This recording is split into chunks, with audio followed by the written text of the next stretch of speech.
we want for our children, we often say that we want them to be happy. Of course, that sounds right. But when we look closer at happy, what does that actually mean? Think back to the most significant moments of your own life. Do you find happy? Maybe it's the birth of your children. When I look back at that time, I remember being scared out of my mind, unable to control my body, and in a heck of a lot of pain. Maybe it's getting married. On my wedding day, I remember feeling nervous and worried that it wouldn't come off as planned. Maybe it's starting a new job. Is beginning a new job ever a walk in the park? My point is that sometimes the most important things in our lives begin with feelings other than happy. Happy comes later, as most things worth doing begin in all the glorious forms of discomfort, as it provides fertile ground for meeting worthwhile goals. If we only chased what was comfortable, not much would get done, and nothing new would come of it. Where do your kids spend most of their time? Where do you? We're drawn to those things that we feel competent in doing, and therefore we spend a lot of time in our comfort zone. Most kids spend way too much time working on things they already know how to do, and not enough time pushing the edges of what they don't yet know. Maybe we all do. Growth springs from discomfort, and that's where we'll find our most important achievements. And as an added bonus, it's where we'll find flow. Flow is a state of consciousness where we feel our best and perform our best. When we are deeply absorbed in an activity, we may lose track of time or quiet that annoying and highly critical little voice in our heads. We may feel completely connected with the world or the people around us. That's flow, and it's where we are most productive, capable, and creative.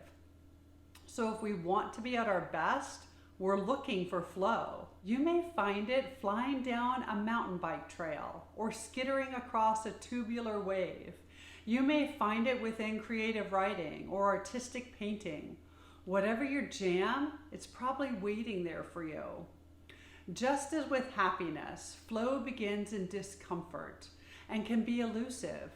We have to pass through struggle before we can get to flow.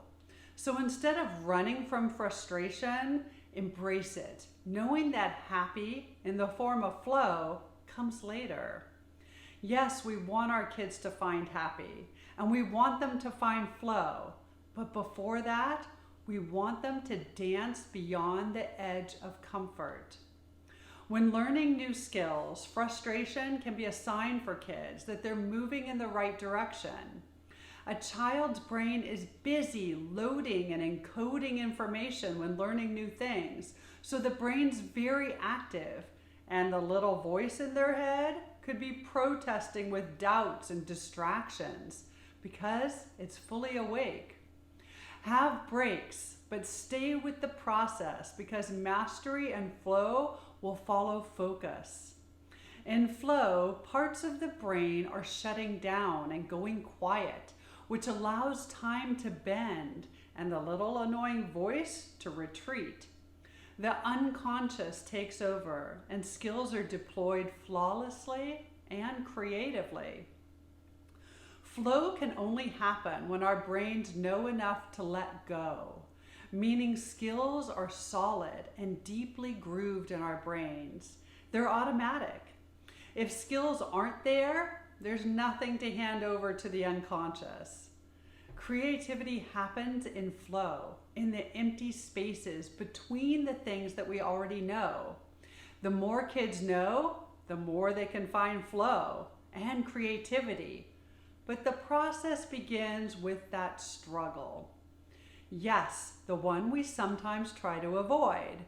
We want kids to productively struggle, but not aimlessly struggle. There's a difference. Where do your kids spend most of their time? Are they dipping into discomfort or dancing with things they already know how to do? Here are some tips. First, automaticity typically happens after skills are mastered slowly and consciously. That's the uncomfortable part.